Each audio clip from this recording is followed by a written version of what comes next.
ধীরে ধীরে চালাও সরে সীমার আমারি গলা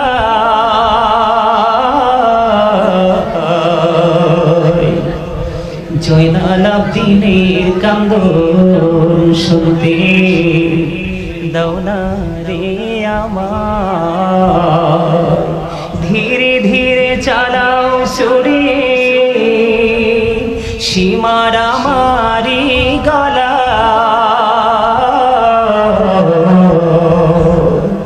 জয়নাল আবদিনের কান্দন শুনতে দাও না রে আমার।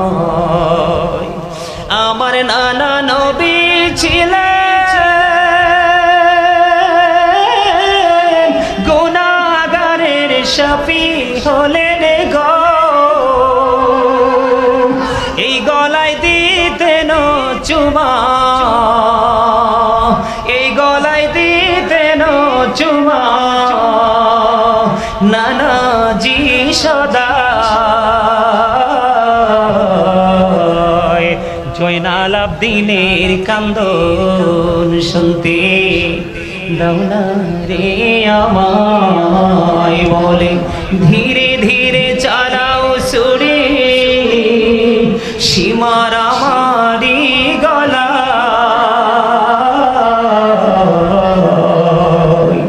জয়নাল আবদিনের কান্দন শুনতে দাও না রে আমায়। কোথায় রইলেন মা জননী তোমার হুসাইন ধরা শাই গো, সীমার বসিল মাগো আমারি সিনা। জয়নাল আবদিনের কান্দন শুনতে দাও না রে আমায়। বলেন জয়নাল আবদিনের কান্দন শুনতে দাও না রে আমার। আমার গলায় দিলে সুরে কাঁদিবে আসমান জমিন গো, কাঁদিবে না পুনি খুদা আর সম আল্লাহ। জয়নাল আবদিনের কান্দন শুনতে দাও না রে আমায়। মারহাবা বলেন। আমি যে আলোচনাগুলো এতক্ষণ করেছি না, এই আলোচনারই কিছু অংশ কবি রাইটার তার লেখনীর দ্বারা সরে সরে তুলে ধরেছেন। এগুলো কি আমাদের কি আবার পুনরায় কি 61 হিজরিকে মনে করিয়ে দেয় না? সত্য এবং মিথ্যার পার্থক্যের জন্য যেই জায়গাটা প্রয়োজন সেই জায়গাটা কি তৈরি হয় না? কথা বলেন না, হয় কি হয় না? আর জোরে বলেন। সম্মানিত উপস্থিতি, আসলে কারবালা আলোচনাটা এমন একটা আলোচনা, এখানে কিন্তু আসলে একদিক দিয়ে কিন্তু ভালোবাসাটা হারিয়ে যায়। কোন ধরনের ভালোবাসাটা হারিয়ে যায়? যে সুরে সুরে গজল গাওয়া, এই জায়গাটা কিন্তু আসলে থাকে না। এই জায়গাটা আসলে 100% আমাদের মধ্যে থাকে যখন আমরা রবিউল আউয়ালে যখন আলোচনা করি। কারণ নবীজি আসতেছে, নবীজির কদম মোবারক, পবিত্র কদম মোবারক পৃথিবীর জমিনে লাগিয়েছে, রহমত এসেছে, তখন কিন্তু সকলের মধ্যে থাকে কি একটা আনন্দ। কিন্তু ইমাম হুসাইনের ক্ষেত্রে কিন্তু সেটা একটু ব্যতিক্রম, ঠিক না? আরো জোরে বলেন, ঠিক না? ইমাম হুসাইনের ওই যে আরেকটা গজল আছে না উর্দুতে, গায় যে আমাদের দেশের অনেক বক্তারা গেয়েছে, মুঝকো ফওয়ালো মুসাফির না সমঝো মে আয়া নেহি হো বুলায়া গয়া হো। ঠিক না? এগুলো কি শুনলে হৃদয়ে আঘাত করে না? দাদা ভাই, কালকে প্রোগ্রামে যাচ্ছি চাঁদপুরে, বুঝছেন? আমরা একটা জমজমাট সিটি বা একটা জংশনের মধ্যে গাড়ি থেকে যখন হঠাৎ করে সুরটা ভেসে আসলো, তোমরা খেয়াল করতে লাগলো? ওই যে চাঁদপুরে যাওয়ার সময় বিশ্বাস করবেন কেমন যে লাগছে, আসলে কাউকে বলে বোঝাতে পারবো না। আমরা প্রত্যেকটা ইমানদারের হৃদয়ে এমন ভাবে টাচ করার কথা। আমি আসলে আপনাদেরকে কতটুকু বুঝাইতে পারছি জানি না, অনেক বড় একটা আশা আকাঙ্ক্ষা ছিল। আসলে আজকে কিন্তু আপনারা আমাকে অনেকে না আসতে পারলে ভুল বুঝতেন। আমি কিন্তু আজকে আসার মতো কোনো সিচুয়েশন ছিল না। আমরা যে সময় বের হওয়ার কথা ছিল, হঠাৎ করে সকালবেলা মনের মধ্যে একটা জিনিস খালি ঘুরপাক খাচ্ছে যে আমি দেরি করলে যেতে পারবো না, দেরি করলে যেতে পারবো না, মানে কে যেন আমাকে বারবার বলতেছে। তো যারা আয়োজক তাদের তো একটা স্বপ্ন থাকে, আশা থাকে, এই দিনটার অপেক্ষায় থাকে তাদের পছন্দের আলেমদেরকে ইনভাইট করার জন্য। বুদ্ধি করে আমরা প্রায় 2-3 ঘন্টা আগে বের হয়ে গেলাম। ঠিক বের হয়ে আমরা ফেনী ক্রস করছি, মোবাইলে ঢুকলাম, ঢোকার পরে চাইয়া দেখি এত গন্ডগোল, যে গন্ডগোল দিয়েছে সারাদিনও আপনারা এখন ওই জায়গাটা কিভাবে অতিক্রম করবো আল্লাহ জানে। আর মদিনাওয়ালার খাতির ইমাম হুসাইনের প্রেমে আল্লাহ যদি নিয়ে পৌঁছায়, না হইলে আগামীকালকে দেখে কিন্তু আপনারা দেখবেন চলতে, আপনারা একটু হুশ করে চলবেন, দেশের অবস্থা ভালো না। আগামীকালকে দেখে কিন্তু দেশের অবস্থা আরো বেশি ভয়ঙ্কর থেকে ভয়ঙ্কর রূপে রূপান্তরিত হবে। আমরা নিউজে দেখেছি। সম্মানিত উপস্থিতি, আসলে না তা আপনি আমি করিনি, কথা কয় না। আরে আরে উচিত কথা কইলে তো অনেকেই রাগ হয়ে যায়, তাই না? হুজুরের লগে রাগ করেন না, ঠকবে। আলেমদের সাথে রাগ করতে নাই, তাদেরকে যত বেশি ভালোবাসা দেওয়া যায়, ঠিক না বেঠি? আমি আমার দাদা ভাই, আমার যদি কেউ পেট ভরে খাওয়াইতে কয় আমি খুশি হই না। আমি জুমার দিনে পবিত্র মিনারা মিম্বরে দাঁড়িয়ে যে ওয়াজ করছি, এটা যদি মাইন্না চলে আমার মুসল্লি, এটাতে বেশি খুশি হই। সুবহানাল্লাহ বলবেন না? আমি আবার কারো বাড়িতে খাওয়া টাওয়ার পক্ষে নাই, আমি খাইও না। দেশে দেশের বাহিরে যেখানে যে খাবার সাথে করে নিয়ে যাই, আর জিজ্ঞেস করেন আসেনি লোকটা কই গেল, উনি ডিটেলস জানে আমার সবকিছু। আমি একটা এক্সাম্পল দিলাম আর কি আপনাদেরকে। প্রকৃত আলেম হচ্ছে ওরাই, প্রকৃত শ্রোতা হচ্ছে ওরাই, ভালোবাসার আকর্ষণ এবং বিকর্ষণ দুটোর মধ্যে হয় যারা বলে, বলার পরে শোনার পরে যারা মানে, এটাই হলো প্রকৃত প্রেম। কথা বলেন না কেন? আমরা ইমাম হুসাইনকে, ইমাম হাসান রাদিয়াল্লাহু তাআলা আনহুকে ভালোবাসবো, সেই ভালোবাসা হলো তার আদর্শকে লালন করা। কথা বলেন আরে জোরে। বন্ধুরে আবার বলতেছিলাম আমি ইমাম হুসাইনের প্রতি ভালোবাসা, ওনার প্রতি রেসপেক্টের জায়গাটা আল্লাহর পক্ষ থেকে ছিল, রাসূলের পক্ষ থেকে ছিল, এবং আমাদের পক্ষ থেকেও আমরা রাখবো। তাহলে আমরা সত্য মিথ্যার পার্থক্য করতে পারবো। এবার আসি ইয়াজিদকে নিয়ে একটু কথা বলবো। হ্যাঁ শোনেন, আমাদের দেশে কিন্তু অনেক পিসাব আছে, নিজেকে পীর দাবি করে। কারবালা আসলে ইমাম হুসাইন নিয়ে ওয়াজ করে না, ইয়াজিদকে বলে হযরত ইয়াজিদ। আবার ফতোয়া দেয় ইয়াজিদ নাকি 100 রাকাত নামাজ পড়তো, আবার কয় ইয়াজিদ নাকি কোরআনে হাফেজ ছিল। আমি গাজী সুলাইমান বলি ইয়াজিদ ইজ ক্যারেক্টারলেস। বুঝেন নাই? ইয়াজিদ হলো চরিত্রহীন। এটার পক্ষে কে হা না ভোট হবে? ইয়াজিদ চরিত্রহীন ছিল, এটার পক্ষে কে? 2 হাত তোলেন সোজা করে, আরো জোরে।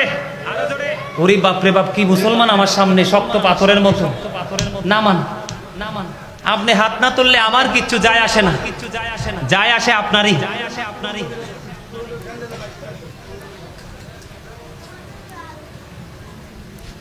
সমস্যা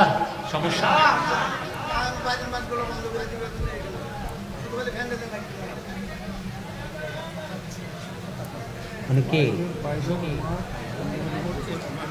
মাহফিলের সভাপতি? বুঝতে পারছি। হ্যাঁ হ্যাঁ, সিটি তো এই জন্য না, সিটি তো এই জন্য, সিটি তো হ্যাঁ বুঝতে পারছি। সাউন্ড বক্স দিয়ে মনোযোগ করে দিন। আচ্ছা আমি শেষ করে দিচ্ছি অল্প সময়ের মধ্যে, আমি আলোচনাটা গুছাইয়া। আচ্ছা ঠিক আছে। আমি আপনাদেরকে সংক্ষিপ্ত আকারে বলছি, আমার দিকে তাকান। ইয়াজিদ, দয়া করে কি কথা বলবেন না, দয়া করে কথা বলবেন না। আমি আপনাদেরকে আলোচনার একবারে শেষ প্রান্তে আপনাদেরকে নিয়ে আসছি। গুরুত্বপূর্ণ 2টা পাঠে আমি আলোচনা করব। কয়টা পাঠ? 2টা পাঠ। একটা হলো ইমাম হুসাইনের মর্মান্তিক যে অধ্যায়। স্বাস্থ্য ভাই তোমরা 3 জন, আমি তোমাদেরকে শুরু থেকে দেখছি, তোমরা 3 জন। তোমাদের এত কি কথা যেটা মাহফিলের প্যান্ডেলে এসে বসে বসে গরমের মধ্যে বলতে হবে? বাহিরে গিয়ে তো বলতে পারবা।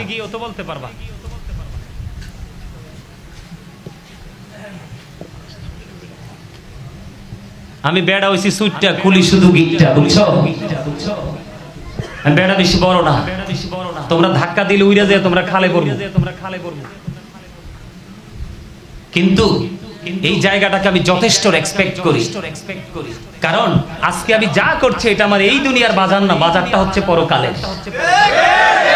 আপনি আমি এই জগৎ সবকিছুতে নগদ, কথা কয় না কেন? সবকিছু নগদ না, আপনি টাকা দিবেন আপনার ব্যাগে বাজার ঢুকবে, কিন্তু এই জায়গাটা বাকি। এটা কি? এটা দেখা যায় না, এটা শুধু ফিল করা যায়, অনুভব করা যায়। এটার বাস্তবতা দেখতে পাবেন দুইটা চোখ খেটে ফিউচারে যখন প্রথম স্টেপ কবরে যাবেন তখন। এর আগে কিছু বুঝবেন না তো। এই জন্য বলছি সব সময় একটা কথা মনে রাখবেন, আপনার আমার ভালো কাউকে লাগতেও পারে, নাও লাগতে পারে, এটাই স্বাভাবিক। এক একজনের এক একটা মত। ভালো না লাগলে চলে যাবেন, কিন্তু পরিবেশটাকে নষ্ট করার চেষ্টা করবেন না। এটা একটা রহমত, বরকতের একটা দিন রাত, এত নিয়ামতের কল্পনা করতে পারবেন না। আমি আপনাদেরকে বলি ইমাম হুসাইনের যুদ্ধটা কেন হয়েছে, কারবালাটা কেন হয়েছে। ইয়াজিদের উপদেষ্টা, ইয়াজিদ কিন্তু হিন্দু খ্রিস্টান বৌদ্ধ ছিলেন না, তিনি কিন্তু মুসলমানই ছিলেন, ঠিক কিনা দাদা? তিনি খেয়াল করবেন, কিন্তু তার উপদেষ্টা যিনি ছিলেন তার নাম ছিল শারজুন বিন মানসুরুর রুমি। তিনি দিনের বেলা বানর নাচাতো। কি করত? তিনি দিনের বেলা বানর নাচাতো, রাতের বেলা তিনি মদের আসর বসাতো, অসৎ নারীদেরকে নিয়ে নাচ গানের ব্যবস্থা করত। নাউজুবিল্লাহ বলেন না। আর তার একজন উপদেষ্টা ছিল কি? একজন বিধর্মী। একজন ইমানদারের উপদেষ্টা তো কখনো একজন বিধর্মী হতে পারে না, কারণ আল্লাহ কোরআনে বলেছে উইদ্দাত লিল কাফিরিন, ওরা যাবে জাহান্নামে। আর আল্লাহ কোরআনে বলেছেন উইদ্দাত লিল মুত্তাকিন, মুত্তাকিরা যাবে কোথায়? জান্নাতে। বলেছে কে? আর এখানে আরেকটা বিষয় আমি আপনাদেরকে ইনশিওর করতে চাই। আল্লাহ কোরআনে বলেছেন ইন্নাল কাফিরিনা কানু লাকুম আদুওয়াম মুবিনা। আল্লাহ বলেছেন দা হেরিটেক্স আর the eternal enemy of the believers. ঈমানদারদের প্রকাশ্য শত্রু হলো বেঈমানেরা। বলছে কে? আল্লাহ। তাহলে রাসূলের কলিজার টুকরা একটা আদর্শ, উনি তো এমন অপরাধীর সাথে কি করতে পারে না, একমত হতে। ইমাম হুসাইনকে অনেক চাপ দেওয়া হয়েছিল গোপনে ইয়াজিদের হাতে হাত রাখার জন্য, কিন্তু তিনি রাজি। উনি বলেছিলেন আমি যা করব ওপেনলি করব, আমি লুকিয়ে করার পাত্র নই। ঠিক আছে বন্ধুরে আমার,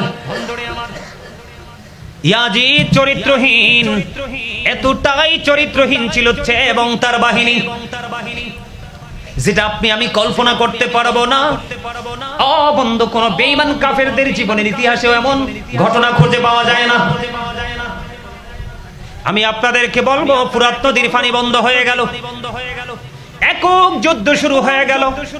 আলী আকবর যখন যুদ্ধ করতে গেল, আক্রমণ চালালো বন্ধু ইয়াজিদ বাহিনীর উপর।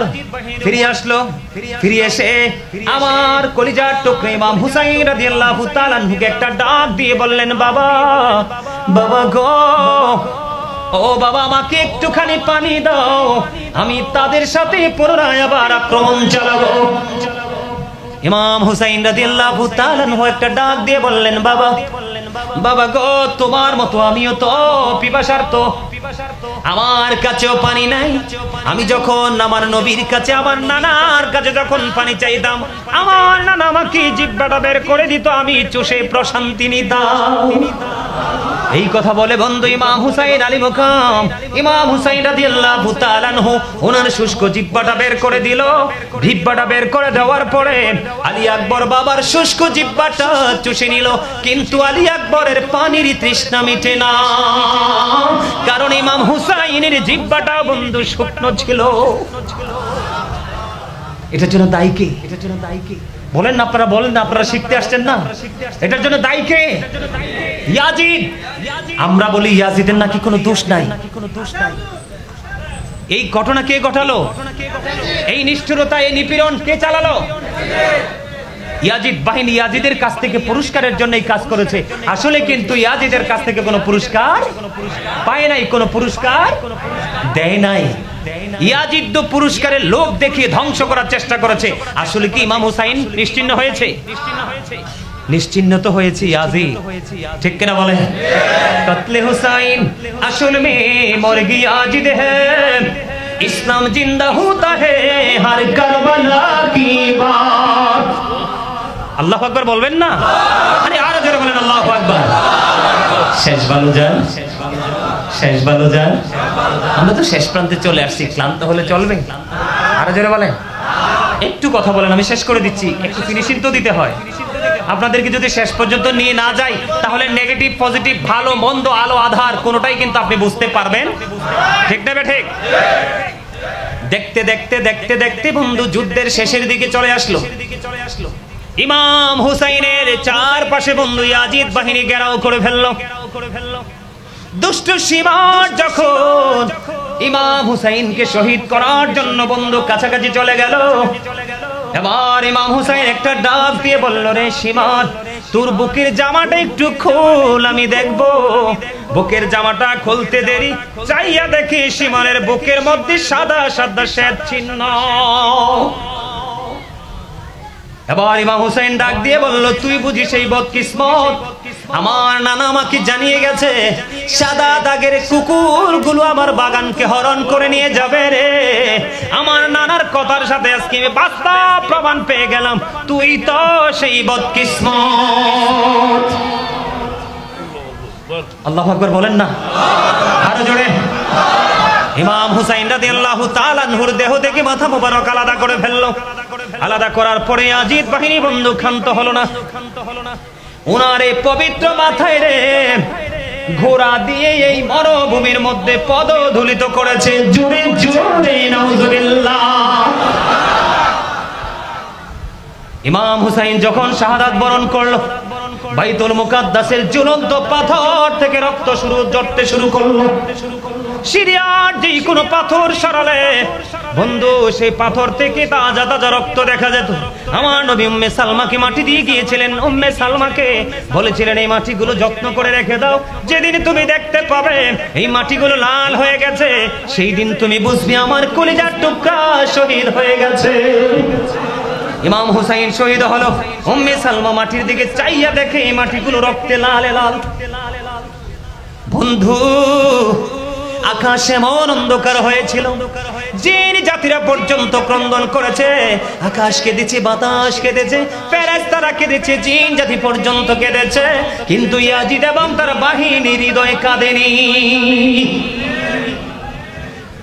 নাউজুবিল্লাহ বলবেন না? আরে আরো জোরে বলেন না। বেশি কষ্ট তো আমার হচ্ছে। আমার কিন্তু 12টা বাজতেছে। আমি শুরুতে যদি বলতাম যে আমি অসুস্থ, তাইলে আপনারা বলতেন যে আরে হুজুরে মনে ওয়াজ কম করার লাগে অসুস্থ। আমার এই পাশ, এই যে দাঁতের এই মারি পুরোটাতে লাসা লাগানো, দাঁতের ব্যথায় অস্থির। ডেন্টিস্ট আমার এগুলোকে ইয়া করে ক্যাপ লাগানোর জন্য পুরো একবার, আজকে প্রায় কতদিন, শনিবার থেকে আজকে একবারে লাগানোর। আপনারা আগের ওয়াজে আমাকে দেখছিলেন, আজকেও দেখতেছেন। আমার কি শরীর এক রয়েছে? দেখে কি একটু অসুস্থ মনে হয় না? ক্লান্ত মনে হয় না? কিন্তু ইমানি চেতনাটা তো বেশি। ওয়াজে কি আমার অসুস্থ বা ক্লান্ত মনে হয়েছে? এটাকে বলা হয় প্রেম। এটাকে কি বলা হয়?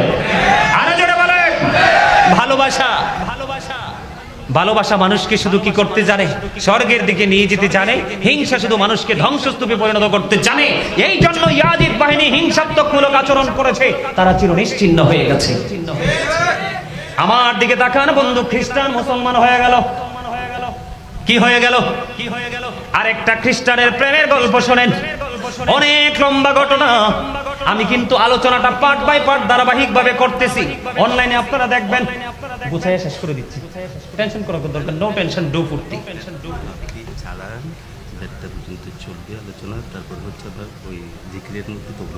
এটা ঠিক আছে, আমি করতেছি। আপনারা প্লিজ বিরক্ত হয়েন না। অল্প সময়ের মধ্যে আমি একবারে শেষের দিকে আপনাদেরকে নিয়ে আসতেছি। মূল যে জায়গাটা, ইয়াজিদের চরিত্রটা ফুটে উঠবে। আসলে কতটা নিকৃষ্ট, কত জঘন্য ছিল সেই ইয়াজিদ বাহিনী। ইমাম হুসাইনের মাথা নিয়ে কুফা থেকে রওনা হলো। পথিমধ্যে বন্ধু রাত্র হয়ে গেল। রাত্র যখন হয়ে গেল, ইয়াজিদ বাহিনী তাঁবু গাড়লেন। কিন্তু পাশেই ছিল এক খ্রিস্টান পাদ্রী। খ্রিস্টান পাদ্রী জানতে পারলেন নবীজির আহলে বাইতের অন্যতম সদস্য ইমাম হুসাইনের মাথা নিয়ে যাওয়া হচ্ছে। খ্রিস্টান পাদ্রী ছুটে আসলেন, এসে ইয়াজিদ বাহিনীকে বললেন, তোমরা আজকে রাত্রে এখানে অবস্থান করবে। একটা রাত্রির জন্য তুমি ইমাম হুসাইনের মাথাটা শুধু আমারে দিবা, আমি সকালে তোমাকে মাথাটা ফেরত দিয়ে দিব, তার বিনিময়ে পাবে 10,000 দিরহাম। নাউজুবিল্লাহ বলেন। এই আমাদের দেশে ইয়াজিদের পক্ষে যারা, তারাই যারা অর্থলোভী। আপনারা দেখবেন এই বাংলাদেশের মধ্যে যত মানুষ নষ্ট হয়েছে শুধু লোভের কারণে। যার মধ্যে লোভ নাই তার ভাষা দেখবেন অত্যন্ত তেজস্বী ভাষা। যার মধ্যে লোভ আছে সেই মানুষটাই মনে করবেন নষ্ট। এবার কি করলেন? রাজি হয়ে গেলেন ইয়াজিদ বাহিনী। 10,000 দিরহামের বিনিময়ে একটা রাত্রির জন্য দিয়ে দিলেন। একটা রাত্রির জন্য দিয়ে দেওয়ার পরে বন্ধু, এবার ওই খ্রিস্টান ইমাম হুসাইনের মাথাটা নিয়ে তার ঘরে, তার বন্ধু গির্জার মধ্যে উঁচু একটা জায়গায় রাখলেন। সুগন্ধযুক্ত পানি দিয়ে বন্ধু দুধ করলেন। খ্রিস্টান নিজে সাক্ষী দিয়েছে, আমি সারা রাত ইমাম হুসাইনের নুরানি চেহারার দিকে তাকিয়েছিলাম। সারাটা রাত বন্ধু ওই খ্রিস্টানের চোখ, দুইটা চোখ দিয়ে পানি বিসর্জন দিয়েছে, মনে হয়েছিল যেন ঝর্ণা। তিনি আরো বলতেছেন, মাথাটা আমি রেখে দিলাম, তাকিয়ে তাকিয়ে আমার কান্না শুরু করতে লাগলাম, চোখের পানি মনের অজান্তে চলে আসলো। আহলে বাইতের প্রতি এত নিষ্ঠুরতা, এত নির্যাতন দেখে আমি চাইয়া দেখলাম সাদা নূর যেন সারা রাত ওই মাথাটাকে তপ করেছে।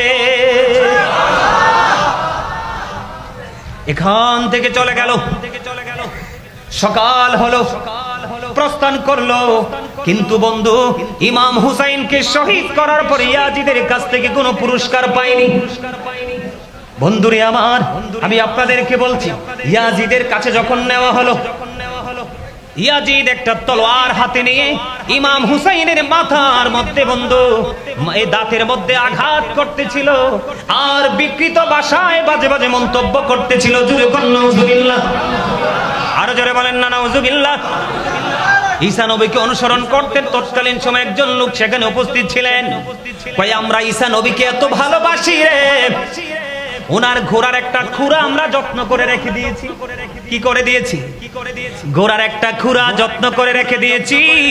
আমরা এই খুরাটাকে এত ভালোবাসি, মাঝে মাঝে খুরাটাকে আমরা তওয়াফ করি। তোরা কতটা নিষ্ঠুর রে, তোদের নবীর কলিজার টুকরার মাথা নিয়ে তামাশা করো। জোরে জোরে বলেন না একবার আল্লাহু আকবার। মানতে পারে কোন মুসলমান? পারে? সহ্য করা যায়? আপনাদের কাছে কেমন লাগে? বন্ধু এখানে শুধু ক্ষান্ত নয়, ইয়াজিদ মনে করেছিল হুসাইনকে শহীদ করার পরে বিশাল যুদ্ধ তিনি সমাধান করেছে, আসলে সমাধান হয়নি। তিনি মনে করেছিলেন যুগ যুগ ধরে পৃথিবীতে তিনি রাজত্ব করবে, রাজত্ব করার সুযোগ আমার আল্লাহ দেয়নি।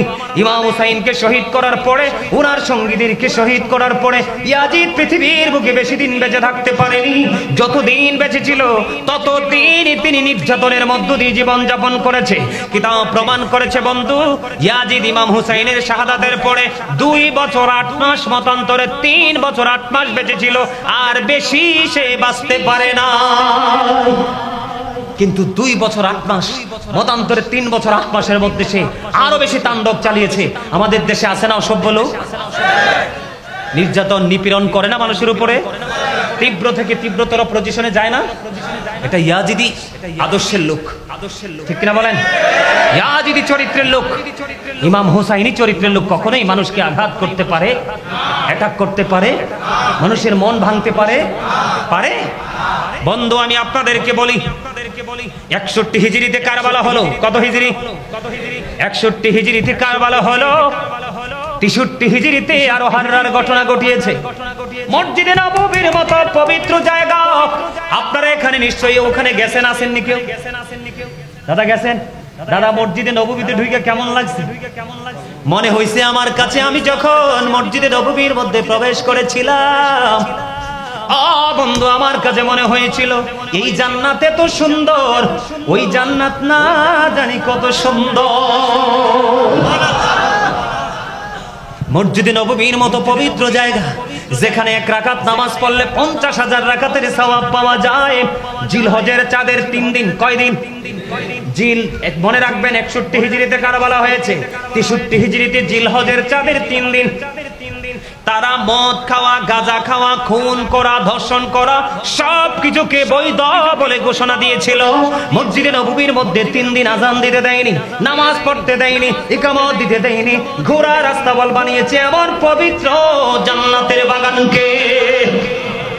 এটা কি চরিত্রহীনদের কাজ না চরিত্রবানদের? আরো জোরে বলেন না। আরো বলবো, আমাদের দেশে জিনা করে মহিলাদেরকে সুযোগ পাইলে ধর্ষণ করে এমন অসভ্য আছে না? কথা বলেন না কেন, আছে না নাই? এই যারা এইসব করে আমার মা বোনদের দিকে কোন নজরে তাকায়, এরা হচ্ছে সবচেয়ে বড় অসভ্য পুরুষ, আর এরাই হলো ইয়াজিদ বাহিনীর লোক। বলে হুজুর কেন বললেন? আমি দায়িত্বহীন ভাষায় বলতে চাই, আজকে রাঙ্গামাটি সিটির মানুষ, বিশেষ করে আমি আমার যুবক ভাইদেরকে আমি বলতে চাই, তোমরা অন্তরে ধারণ করবা, তোমাদের পরবর্তী জেনারেশন কি গুলো বলে দিবা। তার কারণ হলো 63 হিজরিতে বন্ধু মদিনায় 700 সাহাবীকে তারা অতর্কিত হত্যা করেছে। জোরে কন্যা নাউজুবিল্লাহ। কয়শো? 700 সাহাবীকে হত্যা করেছে। মদিনার সাধারণ নাগরিক 10,000-এরও বেশি নাগরিককে খুন করেছে। সবচেয়ে বড় দুঃখজনক, সবচেয়ে বড় লজ্জাজনক, সবচেয়ে বড় আপত্তিকর বক্তব্য হলো 1000-এরও বেশি মা বোন ইয়াজিদ বাহিনীর তাণ্ডবে অবৈধ সন্তান প্রসব করেছে। জুড়ে জুড়ে বলেন নাউজুবিল্লাহ। তারপরে কি বলা যাবে ইয়াজিদকে নিয়ে কিছু বলা যায় না? কথা বলেন না কেন? বলার দরকার আছে না নাই? আরো জোরে বলেন।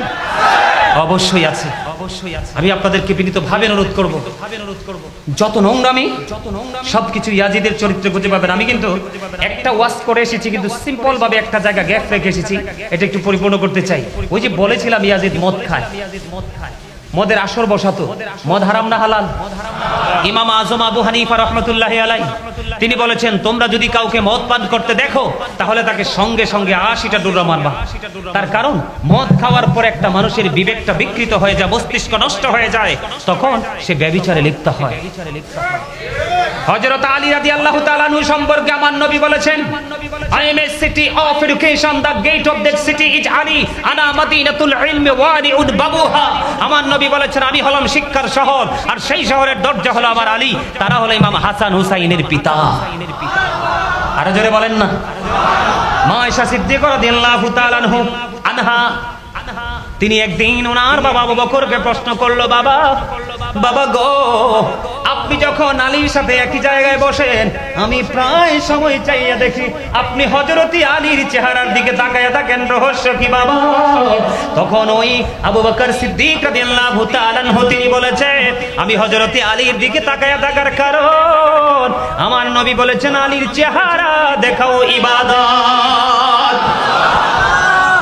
ওনার ওজনটা আরো আছে অনেক তত্ত্ব, ওনার ওজনটা বোঝানোর জন্য বলেছি। হযরত আলী রাদিয়াল্লাহু তাআলা আনহু বলেছেন, কোন দরিয়ায় যদি মদ পড়ে, দরিয়ার পানি শুকিয়ে যায়, ওখানে যদি ঘাস জন্ম হয়, আমি কোনোদিন আমার পশুকে সেই দরিয়ার ঘাস খাওয়াবো না। যদি এই দরিয়ার উপরে বিশাল মিনারা তৈরি করা হয়, আমি আলী কোনোদিন সেই মিনারায় দাঁড়িয়ে আযান দিব না। মদ এত ভয়ঙ্কর, সেটা খাইতো ইয়াজিদ, এটা খাইতো এবং অন্যদেরকে খাওয়ার জন্য ইনভাইট করতো, দাওয়াত দিত। ইয়াজিদের পক্ষে থাকবে? এখন আমরা যখন সাহাবায়ে কেরামের জীবনী থেকে তথ্য দিই, অনেকে কিন্তু এটাকে গ্রহণযোগ্য মনে করে না। কোরআনকে তো অস্বীকার করার সুযোগ নাই। যেটা বললাম গ্যাপটা পূরণ করে দেই, আলোচনা শেষ।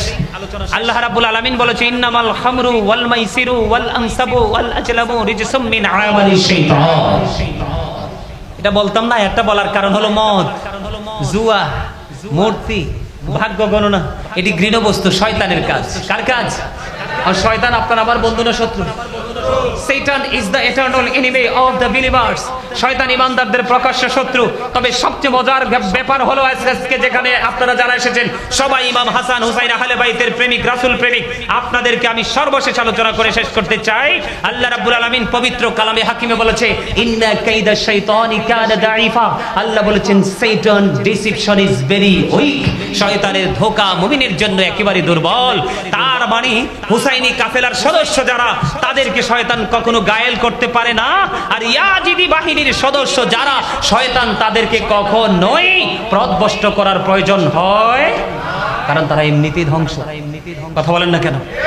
এই জন্য সম্মানিত উপস্থিতি, আমি আলোচনার সামনে বাড়াচ্ছি না, অনেক রাত হয়ে গেছে। আপনাদের সবাইকে, সবার কাছে আমার বিনীত অনুরোধ থাকবে, মা বাবাকে ভালোবাসবেন, বাসবেন তো? আরো জোরে। দ্বিতীয় কথা হলো সন্তানদেরকে তিনটি বিষয় শিক্ষা দিবেন, মাস্ট বি সাজেশন। সেটা হলো আল্লাহ রাসূল বলেছেন আদিবু আওলাদাকুম আলা সালাতি খিসালিন হুব্বি নাবিকুম ওয়া হুব্বি আহলি বাইতিহি ওয়া আলা কিরাআতিল কুরআন। রাসূল বলেছে তোমরা তোমাদের সন্তানদেরকে তিনটি বিষয়ে ট্রেনিং দাও। কয়টি? হুব্বি নাবিকুম, it is the love of the prophet, নবীর ভালোবাসা শিখাও, কারণ এটা ঈমান এবং ফরজ। এরপরে বলেছেন ওয়া হুব্বি আহলি বাইতিহি, আহলে বাইতের প্রেম শিখাও, এটাও ঈমান এবং ফরজ। Teach family love. এরপরে বলেছেন ওয়া আলা কিরাআতিল কুরআন, learn to recite the holy Quran, কোরআন তেলাওয়াত শিখাও। তাহলে সন্তান কখনোই পথভ্রষ্ট হবে না। আপনি শিখান না, আপনি শিখান, ইংরেজি বিভাগে পড়ান বাচ্চাদেরকে, সমস্যা নাই, কিন্তু প্রাথমিক ট্রিটমেন্টটা দিয়ে দেন, তাহলে আর সন্তান পথভ্রষ্ট হবে। 5 ওয়াক্ত নামাজ পড়বেন, হালাল পথে রোজগার করবেন, সব সময় সত্য কথা বলবেন, কারণ আল্লাহ বলেছে অকুলু কাউলান সাদীদা, সে দা রাইট থিং, ঠিক কিনা? সব সময় সত্য কথা বলবেন, সামাজিক উন্নয়নমূলক কাজে নিজেকে যুক্ত রাখবেন, সত্যকে সত্য, মিথ্যাকে মিথ্যা বলবেন, সমাজের মধ্যে সত্যকে বাস্তবায়ন করার চেষ্টা করবেন, এবং ইসলামী রঙে রঙিন হওয়ার জন্য আপনার জীবনে একজন হক্কানি আলেম অথবা আল্লাহর ওলিকে বেছে নেবেন। আল্লাহ যেন আমাদেরকে সেই বাস্তবতার মধ্য দিয়ে জীবনকে পরিচালনা করার তৌফিক দান করে। সকলে বলুন আমিন। আমার আলোচনায় যদি কেউ কষ্ট পেয়ে থাকেন আল্লাহর ওয়াস্তে ক্ষমা করে দিবেন।